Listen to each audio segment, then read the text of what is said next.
what we've always maintained. Listen, the Nevertron, I'll break it down into a couple of Syria, Lagos has become one of the largest exporters of Pacific ivory in the world. Live in a third world nation where your votes will get stolen if you can vote there at all. It's always a great pleasure to be here. Today, I'm broadcasting from Kuala Lumpur, Malaysia. God, it looked like 27 hours to get here. It's amazing how just jet lag, though. So I apologize for any jet lag. So let's talk about what's happening around the world real quick before we get to our first guest. The war in Iran, which is technically over. The reality is, as I've maintained on the show so many times, that regime change was an important part, and not allowing Iran to have a nuclear weapon is very important as well. But I'm still struggling to figure out what America got out of this war. That's a conversation we're going to have next week. I applaud our government for standing up and saying, "Hey, this is enough." But it's definitely not the outcome that I and many of my friends and colleagues had expected. So we'll have to see how that is. In the UK, as we know, Keir Starmer's out. We've talked about that numerous times on the show as well. We'll see how the new he's not technically out. He has resigned, so we'll have to see how the new prime minister is. Hopefully, it's very important that the prime minister of the UK continues his support for the Ukraine and what's happening there. And speaking of Ukraine, I was speaking to some friends there earlier today. There's this big row between Ukraine and Poland about during World War II, there was a unit in Ukraine it's questionable whether or not there was genocide against some of the Poles, and there was a unit that now wants to be called President Zelensky, of course, granted that name to them, and I think it's important to understand is that this unit, which is fighting on the front lines, defending Ukraine and Poland and the rest of Europe and the rest of the world, they chose that name, and of course, why would President Zelensky deny it if that's what they want on the front lines? But today's show, we will be talking about war zones and about what happens in war zones, and there's the human side of war that a lot of people overlook. So we will be talking about that with our. Let's take a quick break from Around the World with Dane Waters, and we'll be back with our first guest. Thanks a lot. There you go, Elly. My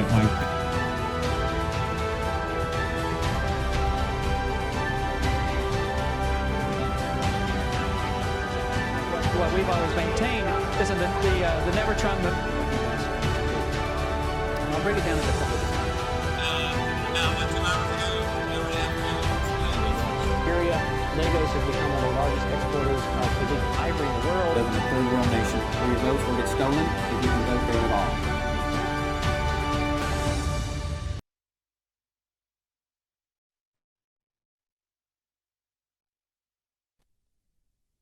Welcome back to Around the World with Dane Waters, and we're very honored to have with us today Elly Nott. Hello, Elly. How are you? Good morning, Dane. Thanks so much for having me. Very well. So we were just talking in the monologue about wars. I mean, as we all know, sadly, the world seems more consumed with violence and war than any time in the last generation. And tell us a little bit about yourself and how you are part of what's going on around the world. Thanks. So 10 years ago, 11 years ago now, I set up a UK registered charity with my husband and co-founder, David Nott. So David had worked as a surgeon, trauma surgeon around the world for decades in any humanitarian emergency you could imagine, and also did a few missions with the British military as well in Iraq and Afghanistan. And we set up a charity that trains doctors in the surgical skills they need provide relief and assistance in conflict zones. So we've now well over 2,700 surgeons, anaesthetists and OBGYNs in countries around the world, most particularly Syria, Ukraine, Palestine, Yemen, Libya, Moldova too. So we've done this work all around the world, trained thousands of surgeons. And the idea was that we would strengthen local healthcare systems. So there's the established model of Western aid agencies like MSF and the ICRC that go into countries experiencing conflict, and they provide healthcare services. But what we wanted to do was really focus on the local doctors. So when the aid agencies leave, you're left with stronger health systems and better trained surgeons that can then train their colleagues and take that forward and really build resilience in the health system. Well, it's excellent. It's amazing. A lot of people don't understand. I mean, they think that when there's conflict, there's war. The military on both sides are fighting. But what's often overlooked is the human toll. What's happening. Because let's take a case study, for example. I know you guys you did some stuff in Gaza as well, correct? Yes, so we've trained several hundred surgeons in the West Bank in Ramallah, and my husband as well, David, he went to Gaza as a volunteer surgeon, and also we've trained several cohorts of surgeons who've gone out to that conflict and volunteered their services, both in the UK, and we trained some Kuwaiti Red Crescent surgeons as well in Kuwait City. And so how does this work? So so for example, you'll choose a war zone or a place that needs medical care. You guys go in, and do you bring additional doctors with you, or you just train doctors when you're there?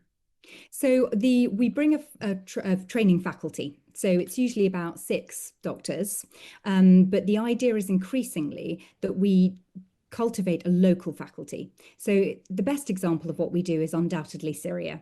So that's where the foundation started. It's where I was inspired to start the foundation. So David, back in, if you remember, in Aleppo in 2013 and 2014, Eastern Aleppo was under bombardment from the Syrian regime of Bashar al-Assad and his Russian allies, and absolutely being hammered day after day after day, indiscriminate bombing, barrel bombs, horrendous crimes against humanity. And basically David went and trained lots of the local doctors there.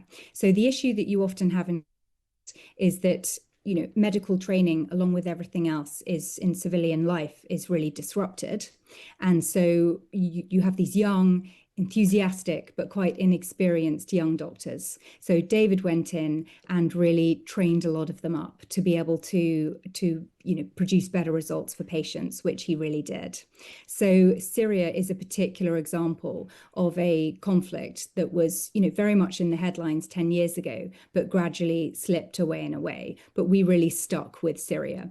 And we've always believed that actually what's crucial is staying with somewhere rather than just turning up once and leaving. You have really quite limited impact there. So we believe by repeat missions, having surgeons over here, we've got 4 Syrian surgeons in Edinburgh this week attending our hostile environment surgical training course in Edinburgh, which is on cadavers, people who have donated their bodies to science. And so we've always believed in really sticking with the place, showing that loyalty and consistency, and that data is important, but what's really important if you want to make an impact is building those bonds of friendship and connection and trust, most crucially with people, because people are a lot more receptive to what you have to say if you demonstrate that you're staying the course.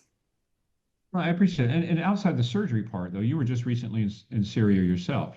Outside of surgery, you do other things. Like, tell me about your recent trip to Syria. So I've been in Syria 4 times since the liberation on 8th of December 2024, and I've traveled throughout the country. It's been really extraordinary to see, actually. Damascus, Homs, Hama, Aleppo, and also in Idlib too.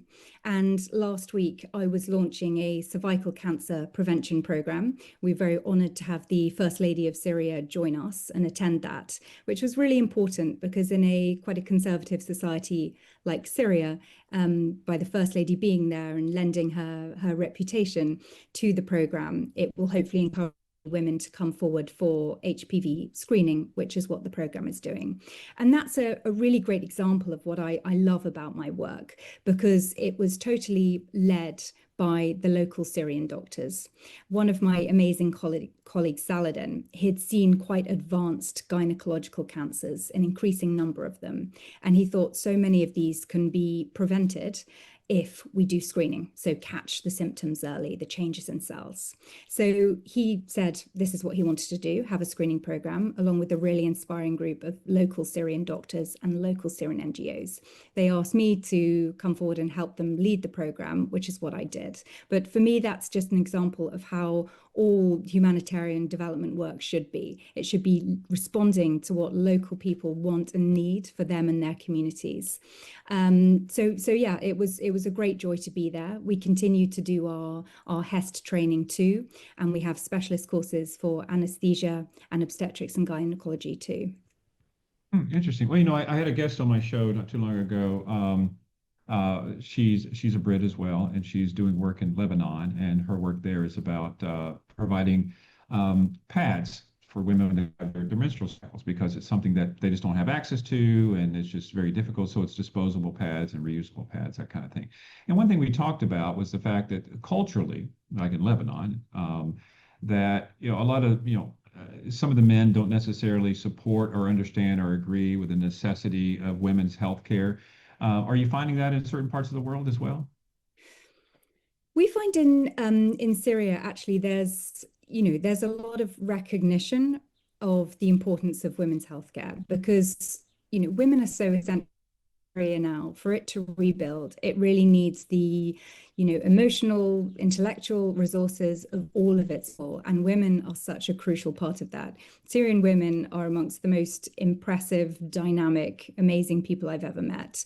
And so I've been encouraging them to come forward and saying, you're important, your health is important. And so I think it's that it is taken seriously by their male colleagues, but as much as we can do to keep it at the top of their focus and priority list, we'll keep doing that for sure. Well, it's definitely impressive that the First Lady was with you, because I think that's critical. With the First Lady involved, it definitely highlights it and makes it less difficult for women to not have the light or the opportunity to talk about these things as well.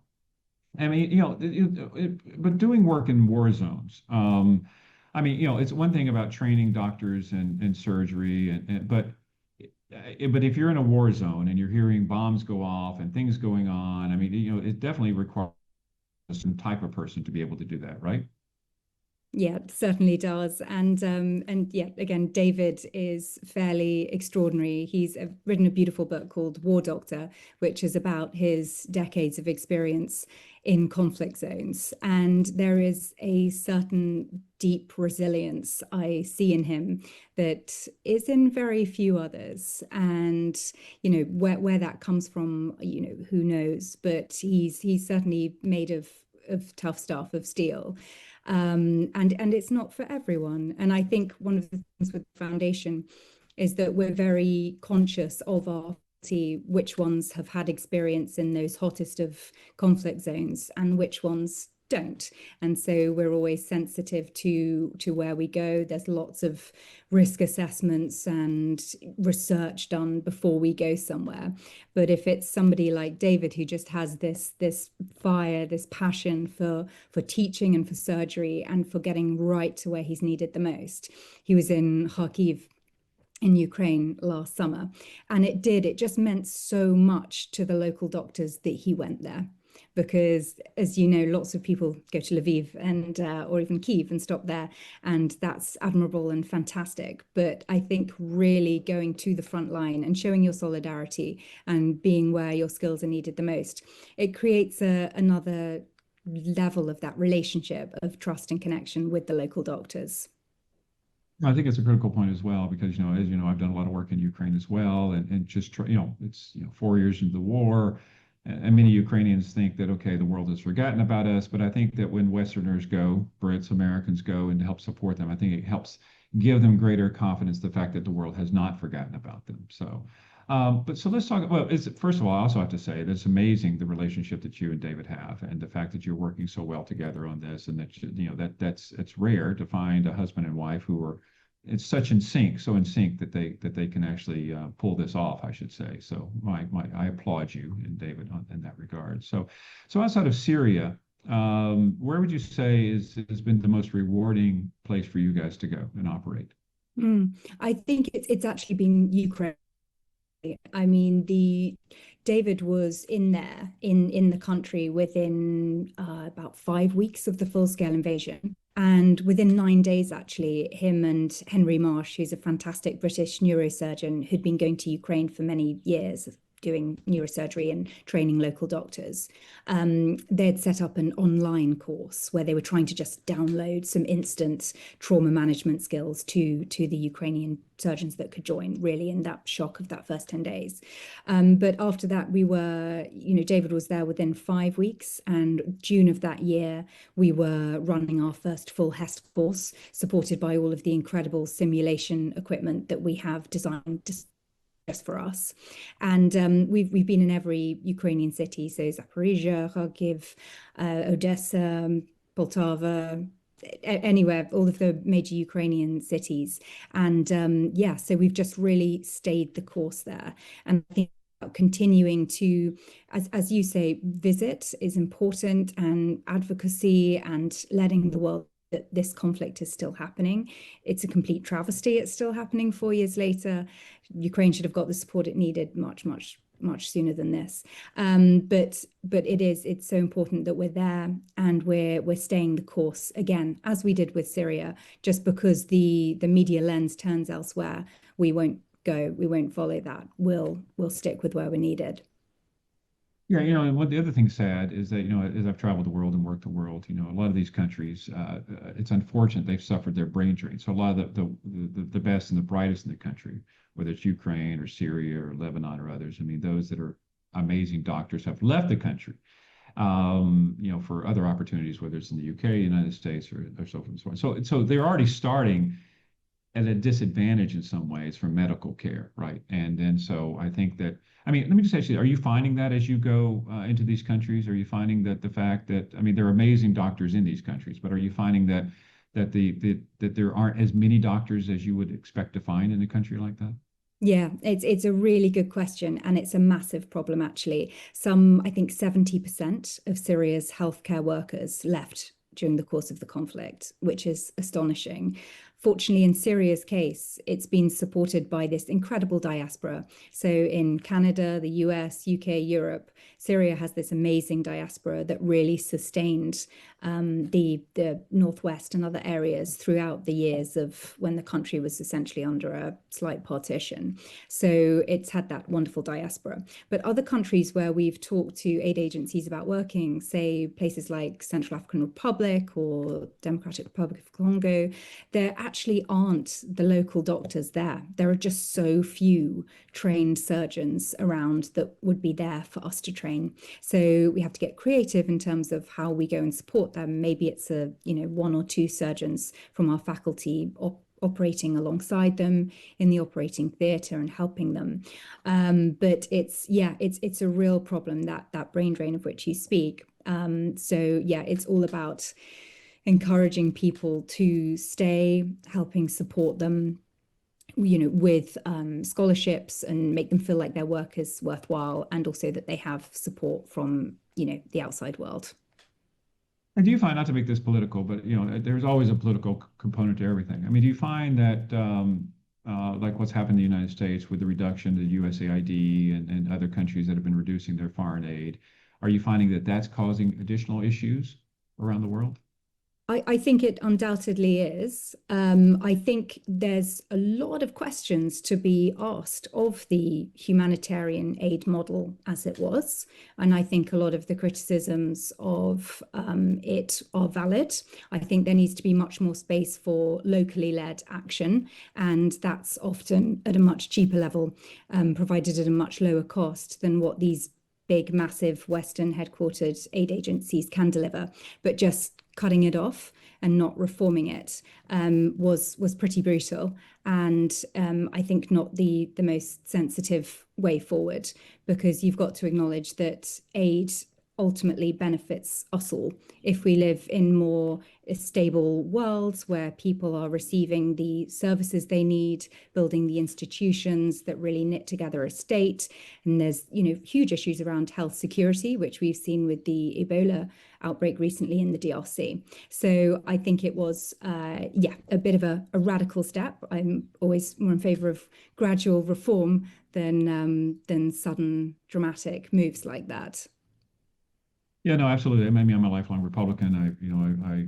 Foreign policy has been my issue, and a lot of people don't understand the importance of what they call soft power. I mean, America and the UK investing in these, in these countries are critical, so that what I'm very simplistic. I divide the world in good versus evil. Yeah, the good guys and the bad guys. And if the good guys aren't on the front lines, then the bad guys are going to come in and take advantage of that opportunity.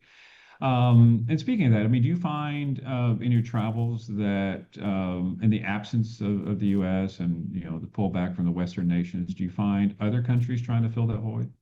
Absolutely. And it's a great sadness of mine, actually. I mean, one example is I've been trying very badly to learn Arabic for many years, and there used to be BBC Arabic radio as part of the World Service offering, and that was cut a few years back, and the cuts to the foreign aid budget in the UK have been, and we haven't been funding defence either, and so it's been a really grim picture, actually. And I think other countries are absolutely stepping into the void that we're leaving. You just have to look at the Russian operations in parts of Africa, human rights, and the gradual, stable reform, democratic participation. They are not on their list of things they want to achieve at all. And likewise with China, it's a very extractive economic model that they're practicing in the parts of the world, and often quite coercive as well. So other countries are absolutely stepping into the void that we're leaving, and it's a great shame. And I hope there are leaders who look to turn that around. When I was doing work in Guyana, down in South America, the former president is a very good friend of mine, Donald Ramator, and we were talking one day because I was with the U.S. ambassador and the president, and the U.S. ambassador was saying, well, you really need to do more, show more support for America, and instead of for Cuba and Russia, and the president turned around and said, listen, I would love to, however, Cuba provides us doctors and teachers, America does not. So it's my responsibility as president to take care of my people. So if America wants to stand up and get more doctors and teachers, then I'm more willing to work with you. And it's unfortunate. I mean, that was before the cuts in USAID and others, and that's the reality. In countries, third world countries especially, if they don't have the support they need, they have to turn to whomever is willing to provide that. And of course, the people on the street, that builds a greater relationship between them and Russia and China and other countries like that. So if you were talking to governments like the UK, since you're going to have a new prime minister there in the UK, I mean, what would you say to them as far as needs and what they should be doing? So I think the most pressing thing here in the UK at the moment is our defence. There was a strategic defence review done about a year ago, which made very clear recommendations that the government said they accepted. We've been waiting for the defence investment plan to follow that up for over a year now. And now with the latest political turbulence, it looks like that might be longer away than ever. So that's a real concern for a lot of people here. I think as well, foreign budget has supposedly been cut to make space for defence spending, but there are signs that defence spending isn't coming either. And just given our conversation today, I think we need to be far more thoughtful in how we use what we have left of our aid budget. I think more needs to go to locally led organisations, and also investing in things like the World Service and in our soft power, in our projection. And being really sensitive to the world in which we live at the moment, and making sure that we're backing up our statements. There are good examples of what we've done in Syria. There was the Aid Fund for Northern Syria, which was a UK convened multi-donor pooled fund that actually was much more successful at giving money directly to locally led organizations. But it's only by building up the states around the world where we want to make them better, and we want to see peaceful, stable nations, that we're going to achieve any kind of global stability, I think. Yeah, once again, you're spot on. I mean, the reality is a stable country is beneficial to all of us. It's the instability what causes conflict and war, and which is then where we have to get involved and help. And so I think, and healthcare is a fundamental thing. If people are healthy, they're less inclined for conflict. If people are healthy, they're greater for the economy of the country. So healthcare, honestly, number one, is the most important thing in this part of the world or around the world. So, if you look at the WHO, for example, the U.S. pulled out of the WHO. I mean, do you think that the United Nations is doing enough? Do you think the America pulling out of the WHO was a mistake, or what are you thinking on that? I don't think pulling out was necessarily the right thing to do. I'm more in favor of staying in the conversation and affecting reform from the inside. Major donor, America is the indispensable nation. It has a lot of power, a lot of clout. So it would have been much better to see the US stay within the WHO. And it's about, I think, continuing those conversations and affecting reform rather than, just taking a sledgehammer to the lot of it, whilst acknowledging that there are flaws in how these large international bodies are run. I think that's the thing. The further you get from the ground, you can sometimes lose sight of the importance of what you're doing. And I think, you spoke about the importance of health. Health is crucial not only in providing services, but also security and institutions. So it can be a way for, doctors to get together in syndicates, in governance bodies. They can really provide a kind of governance capacity where there is limited government. And that was certainly the case in Syria. They really, worked together astonishingly to create this degree of governance capability that was quite remarkable. Well, sadly, we only have like a minute left. So talk about the foundation itself. If people want to learn more about the foundation and support the foundation, how would they do that? So it's called the David Nott Foundation, and we're a UK registered charity, and we really actually are totally sustained by donations from the general public. Pretty much, we receive very little institutional funding, so it's donations from kind-hearted members of the public that really make a difference to our work. We're making such a difference. We really are. We're rather than we're a small team of about 15, so we're not a massive organization, and what we do is really tangible. We go there, we train doctors, we hear from them all the time about what they're doing with their training that they've received, how impactful it is, the lives that they're saving because of the training they've received from us. So we're always grateful for support. Listen, Elly, it's amazing what you're doing, what you and David are doing, and sadly, we live in a world where what you're doing is important. It is necessary, and as we talked about in the monologue, sadly, once again, the amount of conflict the world is seeing is growing. And thank you for all that you do, and I really appreciate it. Thank you for being on the show today. Thanks so much.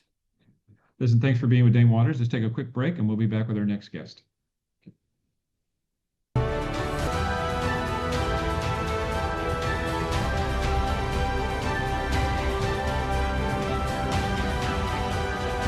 What we've always maintained is the Nevertron movement. I'll break it down into a couple of different.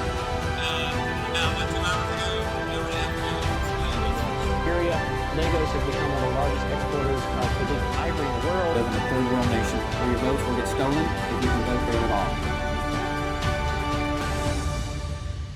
Back to Around the World with Dame Waters, and we're going to continue this discussion about the third world countries and what's important for these countries and the absence of America and what's going on. So earlier I was able to record a conversation with a Cuban American by the name of Elio Montenegro. Elio is we talked about Cuba, what's going on in Cuba.